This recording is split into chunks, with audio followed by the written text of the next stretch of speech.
Telangana progressive auto and motor workers union 8వ మహాసభ జరుపుకుంటున్నందుకు మీ అందరికీ IFTU Hyderabad Rangareddy జిల్లాల కమిటీ తరఫు నుంచి ఉద్యమాభినందనలు తెలియజేస్తూ ఉన్నాం.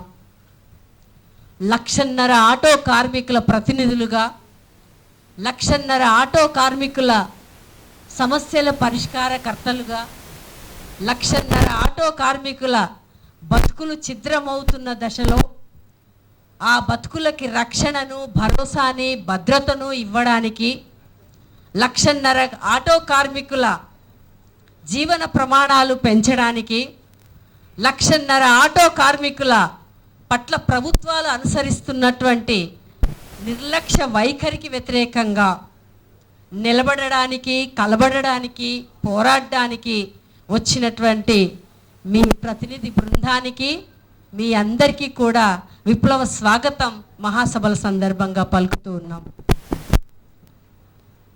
మనకందరికీ తెలుసు, మన ఆటో కార్మికులు ఒకనాడు కంటే ఈరోజు కొద్దిగా మెరుగైన జీవన ప్రమాణాలు పెరిగాయి.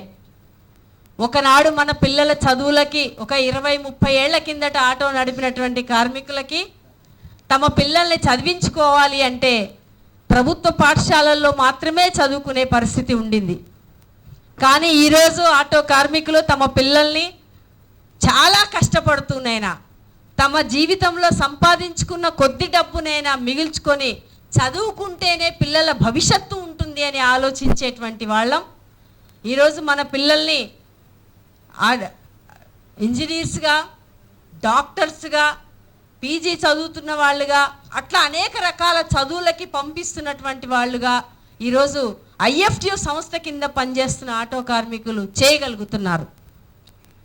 ఎందుకు ఇది సాధ్యమవుతుంది అంటే ఐఎఫ్టియు అందించినటువంటి రాజకీయ చైతన్యం, ఐఎఫ్టియు సంస్థ మీకు అందించినటువంటి అవగాహన, మనం జీవించడానికి మన చుట్టూ ఉన్న సమాజాన్ని మారుస్తూనే మనం కూడా వ్యక్తిగతంగా ఎలా మారాలి, మనం కూడా ఈ వ్యవస్థలో ఒక బాధ్యతాయుతమైనటువంటి పౌరులుగా ఎలా ఉండాలి, మనం కూడా ఈ వ్యవస్థలో రక్షణతో, భద్రతతో జీవించాలంటే ఏ శక్తులకు వ్యతిరేకంగా మనం పోరాటం చెయ్యాలి, మన కుటుంబంలో కూడా ఒక విలువలతో కూడుకున్నటువంటి వ్యక్తులుగా, మన కుటుంబంలో ఉన్న పిల్లలు కూడా విలువైనటువంటి మనుషులుగా తయారై సమాజం పట్ల ఒక బాధ్యతతో కూడుకున్న వ్యక్తులుగా తయారు కావడానికి ఒక వ్యవస్థను నిర్మించడానికి ఏర్పడినటువంటి సంస్థలో మీరందరూ భాగస్వాములై ఆటో కార్మిక హక్కుల కోసం పోరాడుతూనే వ్యవస్థ మార్పు కోసం కూడా మీరందరూ కృషి చేస్తూ ఉన్నారు. ఈ కృషి చేస్తున్న క్రమంలో మన కళ్ళ ముందే బహుశా 27 సంవత్సరాల ప్రస్థానంలో, ఆటో కార్మిక సంఘ ప్రస్థానంలో కిరణ్ సాధారణ ఆటో కార్మికుడే అయినా రాజకీయాలు నేర్చుకొని ఈరోజు ఈ పిల్లలంతా ఐఎఫ్టికి అందించాడు. తన కృషి, వ్యక్తిగత కృషితో పాటు సంఘాన్ని అభివృద్ధి చేయడానికి తాను త్యాగం చేస్తూ తన సమయాన్ని ఎక్కువ శాతం ఆటో కార్మికులని నిలబెట్టడానికి ప్రయత్నం చేసిన ఫలితమే ఈరోజు ఇక్కడ మనం మహాసభని నిర్వహించుకోగలుగుతున్నాం.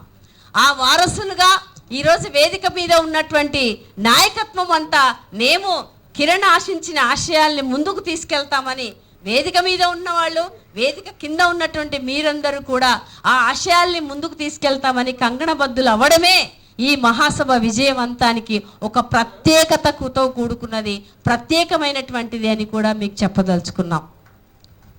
అలాగే ఇప్పటిదాకా మహాసభ నిర్వహించుకోవడం అంటే ఆషామాషి కాదు.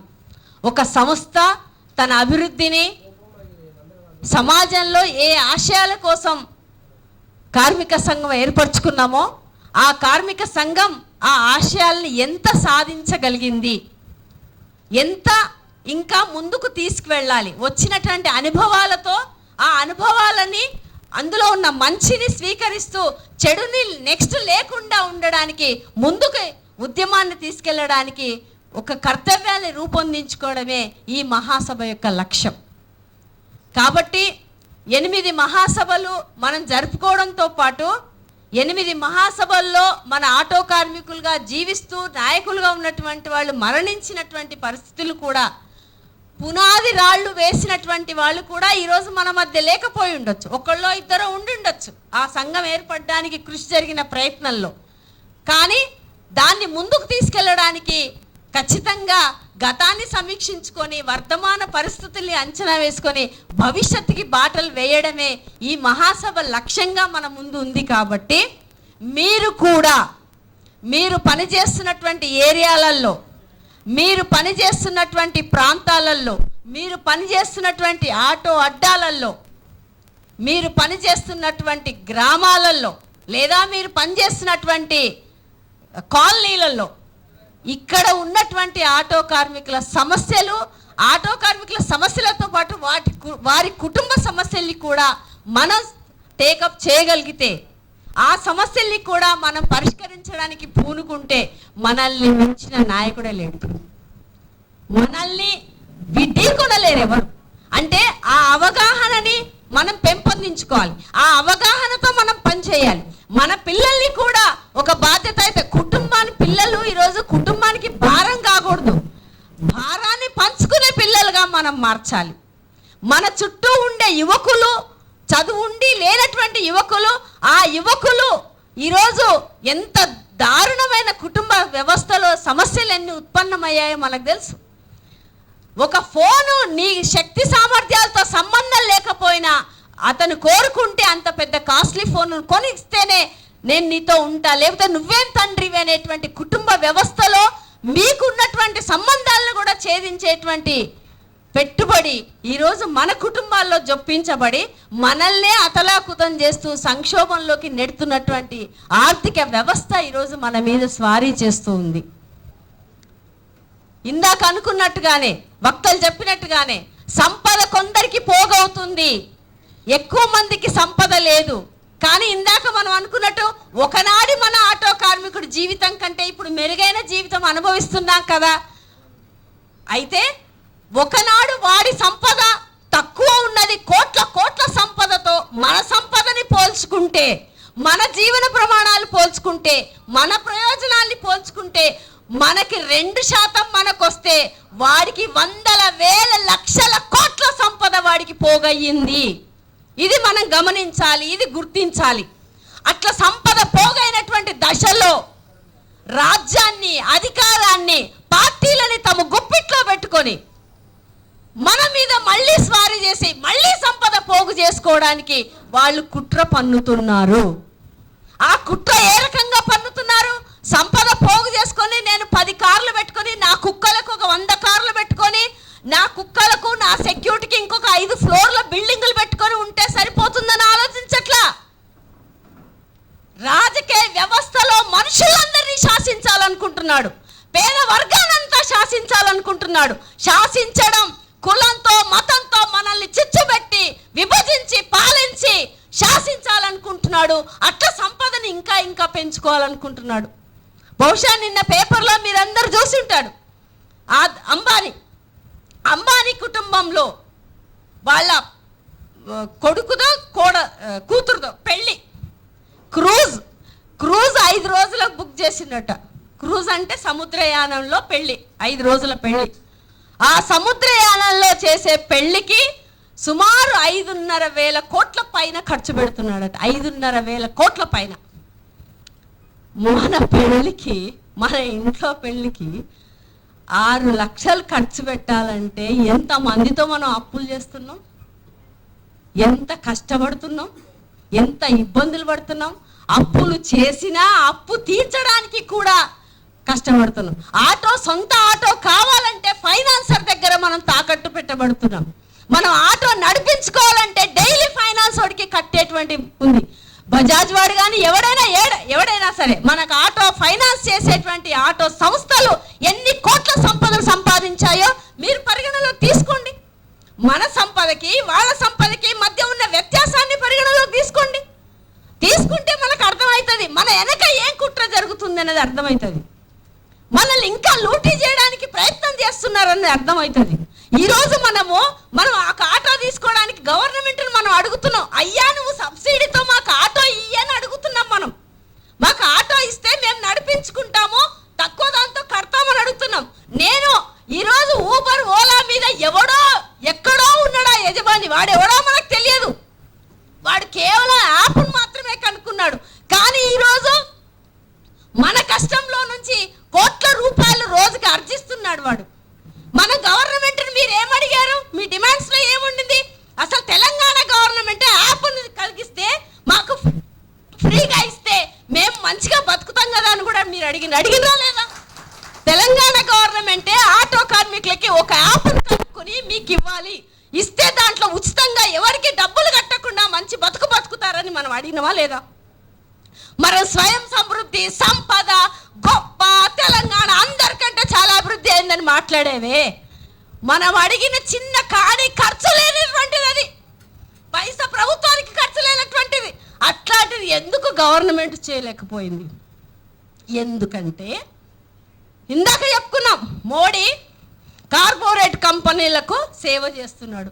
ఎస్, ఈ రాష్ట్ర ప్రభుత్వాలలో కూడా వాళ్ళకు సంపద చేసి పోగు చేయడానికే వాళ్ళు కంకణబద్దులయ్యారు. నీకు అవసరంతో ఉండని ఉండకపోని నీవు కంపల్సరీ డిజిటల్ ఫోన్ కొనుక్కో అని చెప్పి నీ మీద రుద్దినరా లేదా? కరోనా కాలంలో మనకు గిరాకీ దొరకట్లే, మన ఆటో ఎక్కే పరిస్థితి లేదు. ఆటో ఎక్కే పరిస్థితి లేక గిరాకీ లేకపోతే చచ్చుకుంటూ నువ్వు నీకు చిన్న డబ్బా ఫోన్ నుంచి పెద్ద ఫోన్కి పోయినావా లేదా? దానికోసం సవారీ చేయడానికి నువ్వు యాప్ను డౌన్లోడ్ చేసుకున్నావా లేదా?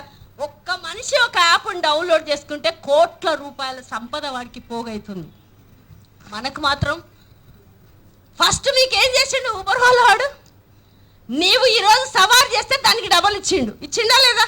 నెక్స్ట్ ఫేజ్ ఏం చేసిండు? డబల్ నుంచి పోయి ఇప్పుడు మీ నుంచి 30% 40% కట్ చేస్తున్నాడు. అట్లాగే సెల్ ఫోన్ సిమ్ములు కూడా అంతే.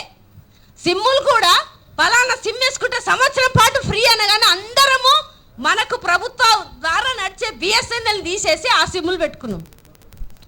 ఇప్పుడు అందరికంటే ఎక్కువ జియో వాడు వసూలు చేయట్లేదా నెల రీఛార్జ్? పెట్టుబడిదారి వ్యవస్థలో మనుషులని ఆకర్షితులను చెయ్యడానికి చేసే పద్ధతి. దాంట్లో పడదామా, పడి కొట్టుకుందామా, దాంట్లోనే బురదలోనే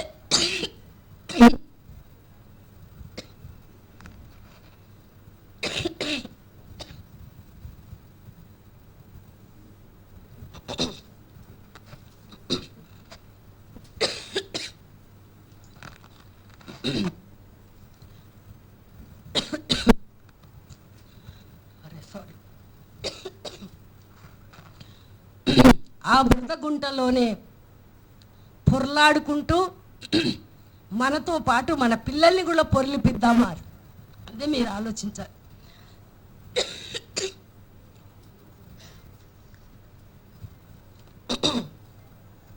అట్లా ఆలోచించకపోతే ఇంకా 20 సంవత్సరాలైనా మీ పిల్లలు రేపు ఉద్యోగాలు చేసినా మన బతుకులు ఇట్లనే ఉంటాయి. మన బతుకులు మారవు.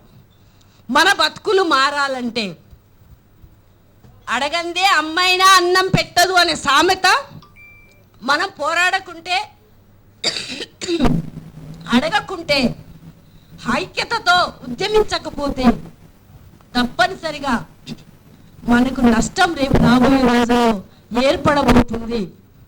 మన కార్మిక వ్యవస్థ మరింత సంక్షోభంలోకి నెట్టడానికి, మరింత దుర్మార్గంలోకి నెట్టడానికి కావాల్సిన ఆర్థిక పునాదితో, రాజకీయ పునాదితో ఈరోజు కేంద్రంలో మోడీ ప్రభుత్వం, రాష్ట్రంలో ఉన్నటువంటి ప్రభుత్వాలు మాట్లాడడం వేరు, ఆచరించడం వేరు. మేము కార్మికుల పక్షాన ఉన్నాం అని చెప్పడం వేరు, కార్మికుల కోసం పనిచేయడం వేరు. అందుకనే వాళ్ళ ప్రకటిత లక్ష్యాలు నిజంగా ఆచరణలో అమలవుతున్నాయా లేదా, వాళ్ళు ప్రకటిస్తున్నటువంటి అంశాలు ఆచరణలో మనకు అనుకూలంగా ఉన్నాయా లేదా, ఇవి కూడా మనం పరిశీలించాలి, ఇవి కూడా ఆలోచించాలి. కేవలం మనం మాత్రమే ఆలోచించడం కాదు, మన కుటుంబాన్ని కూడా ఆలోచింపజేయాలి. అందుకని ఆ రకంగా ఈరోజు దేశంలో ఉన్నటువంటి రాజకీయ ఆర్థిక పరిస్థితులు మన కార్మిక వర్గానికి అనుకూలమైన పరిస్థితులు కావు. ఆర్థిక సంపద అంతా అతి తక్కువ మందికి పోగవుతున్న పరిస్థితుల్లో మన హక్కు సంక్షేమ బోర్డు కావాలి అని అడగడం మన హక్కు.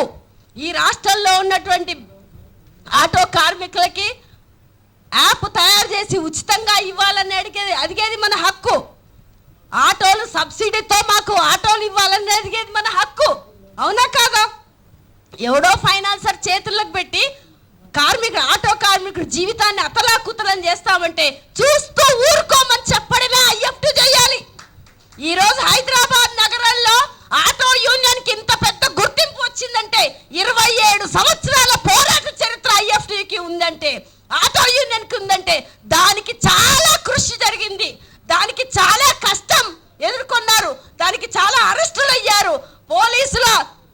ట్రాఫిక్ పోలీసుల నిర్బంధానికి వ్యతిరేకంగా, అక్రమ చలాన్లకు వ్యతిరేకంగా, అట్లాగే ఫైనాన్సర్ల దోపిడీకి వ్యతిరేకంగా. ఫైనాన్సరు ఉట్టిగా ఆటో తీసుకుపోవడం కాదు, కొట్టేటోడు మన ఆటో కార్మికుల్ని. వాటికి వ్యతిరేకంగా ఇట్లా అనేక రకాల వ్యతిరేకంగా పోరాడి ఈరోజు మన ఆటో యూనియన్ని ఏర్పరచుకోగలిగినాం, ఈ రూపంలోకి తీసుకురాగలిగినాం. కాబట్టే అంత పోరాటాన్ని చేసి ఈరోజు వారసత్వాన్ని మనకు అందించినప్పుడు భవిష్యత్తుకు తీసుకెళ్ళాలి అంటే ఇంకా ఎక్కువ మంది. ఈరోజు మీరే అంటుంటారు ఒకప్పుడు పరిస్థితి కాదు, ఆటో కార్మికులు చెప్తే రావట్లేదు, పని ఉంటే మాత్రం వస్తున్నారు, రావట్లేదు. ఆ పరిస్థితి ఎందుకు వచ్చింది అనేది మనం సమీక్షించాలి. ఎస్, ఇప్పటి వరకు ఇచ్చిన మన చైతన్యం ఆటో కార్మికుల సమస్య పరిమితి చాలు అనుకున్నామా, లేదా అతనికి ఈ వ్యవస్థలో నీ బాధ్యత ఎంత ఉంది అని నేర్పించినమా లేదా, ఇవి కూడా మనం చూడాలి. చూసినప్పుడు ఏదేమున్నా మనకు ఐఎఫ్టీయు అండ ఉంది, మనం ఐఎఫ్టీ ఏది ఇచ్చినా పోవాలి అనేటువంటి చైతన్యానికి కూడా మద్దతునిచ్చే విధంగా, భాగస్వామ్య విధంగా, పాల్గొనే విధంగా మనం కృషి చెయ్యాలి. అదే సమయంలో మీకు బహుశా గుర్తుంటే అసలు ప్రతి దాంట్లో మీరు ఫైట్ చేశారు, మామూలుగా కాదు. డిజిటల్ మీటర్ వ్యతిరేకంగా పోరాటం మామూలు పోరాటం కాదు. ట్యాంపరింగ్ ఎట్లుంటుందని ప్రాక్టికల్గా మీ ఐఎఫ్టీ చూయిస్తే నోరు మూసుకున్నారు వాళ్ళు. వీటిలో అవకాశం ఉంది అని చెప్పి ఆలోచించింది. ఇంకొకటి ఏం చేశారు, అదే రవాణాలో ఆడపిల్లల మీద జరుగుతున్న సమస్యలు ఏవైతే ఉంటాయో దాన్ని ఆటో కార్మికుల మీద ఒకళ్ళిద్దరు చేసిన మొత్తం ఆటో కార్మికుల మీద దుర్మార్గ దాడికి పూనుకుంటే దాని మీద కూడా ఆటో కార్మికులు, ఐఎఫ్టీ కార్మికులు అందరికీ రక్షణ ఉంటారు అని హైదరాబాద్ నగరానికి మీరు భరోసా ఇచ్చారు. మన ఆటోలో ఎక్కిన వాళ్ళు ఎంత జాగ్రత్తగా రవాణాతో ప్యాసింజర్ ఇంటి దాకా పోతాడనేది కూడా మీరు చెప్పగలిగిన చైతన్యం మీది. కాబట్టే మిత్రులారా, ఈ మహాసభలో మన వారసత్వాన్ని అందించిన పాత తరం 27 ఏళ్ల పోరాట చరిత్రని ముందుకు తీసుకెళ్ళాలి. మీ ప్రతి ఒక్కరూ ప్రతిజ్ఞ పూనాలి. ఈ మహాసభల విజయవంతంతో ముందుకెళ్ళి హక్కుల కోసం నిలబడుతూ ఐఎఫ్టీయుని మరింత బలోపేతం చేయడానికి మీరందరూ కృషి చేస్తారని, కంకణబద్దులు అవుతారని, ప్రతిజ్ఞ పూనుతారని ఆశిస్తూ ఆకాంక్షిస్తూ